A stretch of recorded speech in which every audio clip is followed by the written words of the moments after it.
Hello, welcome to my bookshelf, and today I will be finally doing my review of Fahrenheit 451 by Ray Bradbury. So I am going to do a book review, which is what you're watching right now.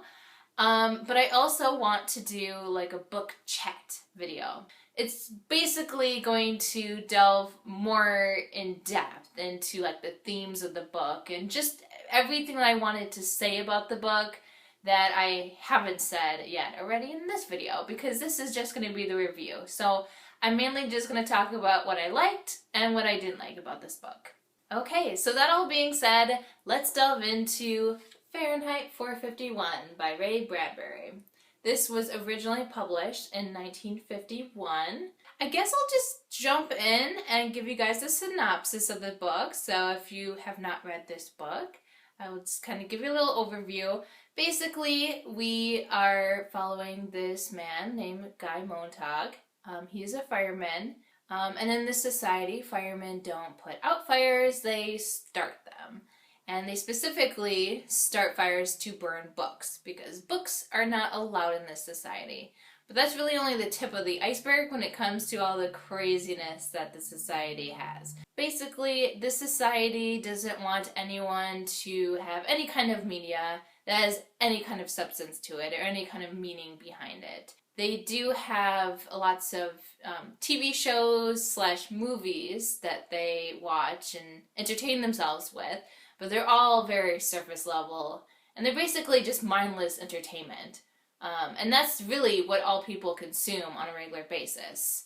So meaningful things like books are not allowed. And the reason behind that is that society doesn't want anyone to have any kind of conflict. And, if you write books about something that actually matters, then there's going to be conflict because someone's going to agree with your opinion and someone's going to disagree. So let's just get rid of anyone's opinion. And so there's this whole idea about everyone needs to just have the same opinion and not have any kind of conflict. And it really just takes out all the meaning and purpose of life. And so you really get a clear picture that this society is not a great place to live in. Maybe there's no conflict, but no one's really a good person either. They've took out all the purpose and meaning in their lives, and now they're left with this just emptiness. And that emptiness is very pervasive throughout the society, and it's causing a lot of issues. But our main character, Guy Montag, like I said, is a fireman. But of course, because it's a book, he's going to have some kind of interest in books, more so than he should as a fireman. And we really just follow him on his own personal journey throughout this book. It's really interesting. That's just kind of a very brief synopsis, but so much more is going on. So jumping into my review, let's talk about the things I loved about this book. So the first of which is that it's just so beautifully written. And I honestly think that that's done on purpose in a very ironic way, because we're reading about a society that doesn't want to have any kind of media with any kind of substance or meaning or beauty, really. And it's just so wonderful to read. And again, everything is so engaging throughout this book. I really just enjoyed the writing. And the next thing that I absolutely loved about this book was its interesting cast of characters. And this goes back to how engaging the story was. Every character that we're introduced to, even though we don't see them very long, because it's really not that long of a book if you think about it, you just get such a full picture of what kind of person they are and their motivations and just who they are. And I thought that they were all very distinct characters from each other than the non-main characters. So I feel like the side characters are purposefully made to be very similar to each other and very hard to distinguish from each other. And again, I think that's very purposeful for the kind of society that he's trying to show to us. So again, one of the amazing things about this book is that everything seems to have a point and purpose, and I think it's very evident in his writing that he has a purpose for every single word that he uses in this book. Everything is just so mindful, And again, I don't think you see that often in books, just, you know, the intentionality of every single word. It kind of reminds me of a poem where you really do have to be intentional about every single word that you use. And I don't know, I just kind of got that same sense that this book was almost like poetry in a lot of ways, because it is very descriptive and beautiful and also very, you know, meaningful and deep. And it kind of did remind me of a very, very long poem. And I think the last point that I wanted to make that I absolutely loved about this book is just how deep and thought-provoking this book is. I mean, it gives you so much to think about. So much so, in fact, that I'm going to make an entirely separate video just talking about all the things that made me think about. So I'm not going to delve into any more things that this story talks about. I kind of delved into, you know, a little bit of what this book is about, but there's so much more within this book that I wanted to talk about. So if you're interested to find out some more insights on what I thought about this book, please check out that book chat video. But that all being said, I don't think any book is perfect. I think you'd be hard-pressed to find a book that doesn't have anything wrong with it or anything that, you know, you wouldn't like about it.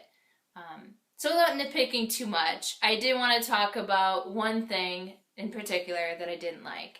And in order to talk about this, I am going to have to spoil it. So, spoiler alert, I am going to jump into spoilers. So please, if you have not read this book, I do not want to ruin this for you because it's such a good book.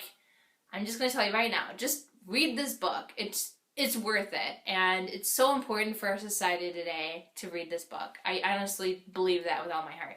So that being said, I am going to jump in and talk about the ending of this book, because that's where I had some issues.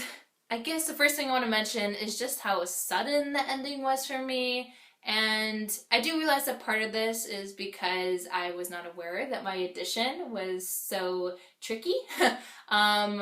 Because for me, when you're looking at it, you know, you finally get to hear, this is the ending of my copy, but you look at it, and it looks like I have a good third of the book left.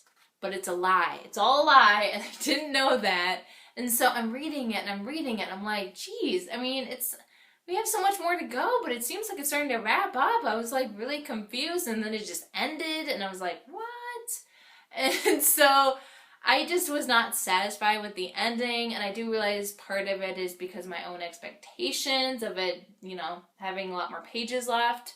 But that all being said, I really do think that the story did kind of end on a rather sudden note, even just within the text itself. I don't think it really prepared you for the ending that much.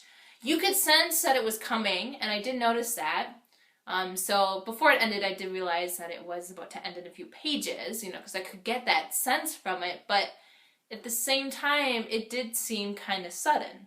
And so basically, I really don't think there's any way for me to talk about it without specifically saying it, so here's the specific spoiler. So our main character, Guy Montag, the fireman, he runs away from the society, and he goes to the outskirts of town, runs into and meets up with these old professors of English, which in the society, they no longer need professors of English because books are banned, right?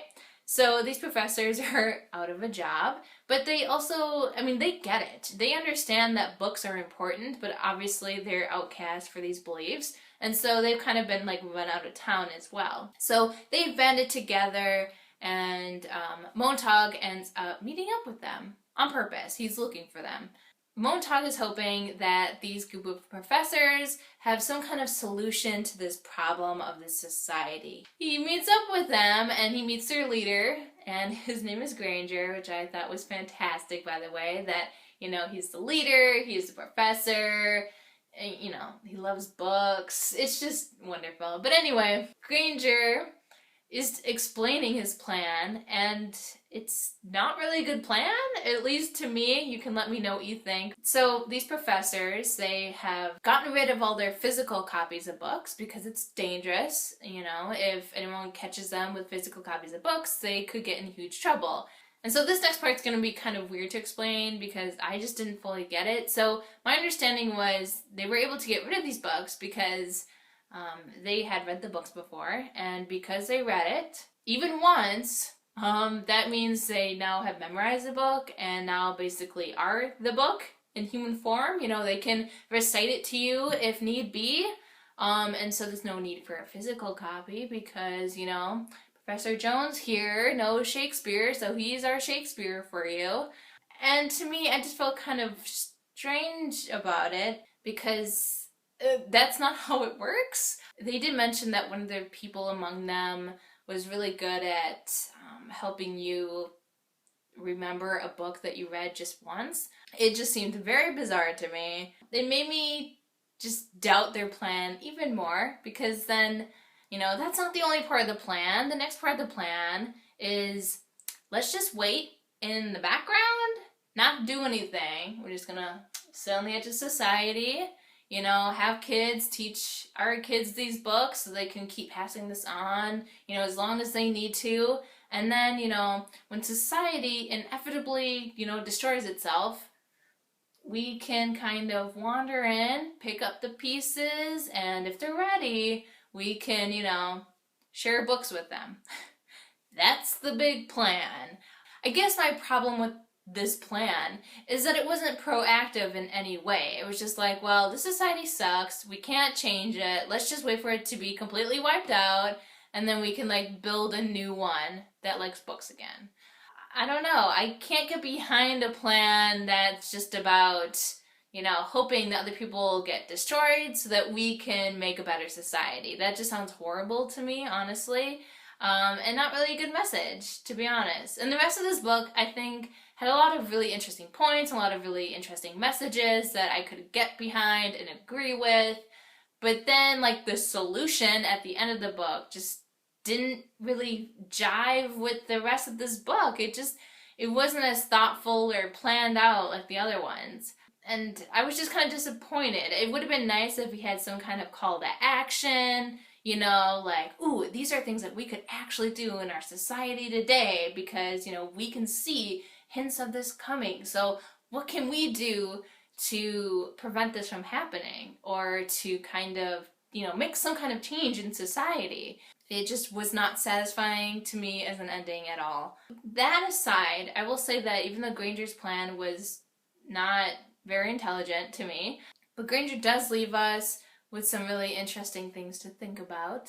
One being, which I think is just so relevant to people today, is, you know, if we would turn off our screens, what would we see?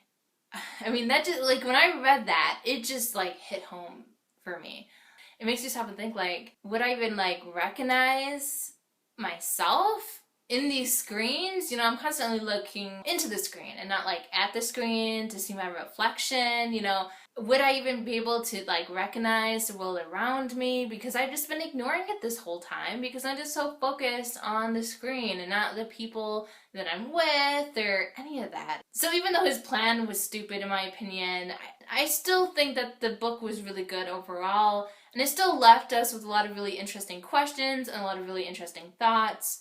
That's my rant about the ending of this book. I just wasn't really a huge fan of how that played out, but like I said, I don't think that it makes this book bad just because the ending wasn't the best. I honestly still absolutely love this book, and I really do think that you can still get a lot out of this book, even though the plot itself ended on a weird note. Okay, so I kind of rambled on a lot throughout this whole book review, but I think that this will kind of just show you and give you evidence to why I needed to break this video up, because I tried to rein it in, but I still had a hard time not talking about the interesting topics that this book, you know, brings up for me. And so it'll be really fun for me to film my book chat video, and I do hope that you enjoy that as well. So that all being said, I hope to hear you in the comments, so please let me know what you think about this book. If you've read it or not, just let me know in the comments. And I just want to, as always, thank you for watching this video, and until next time,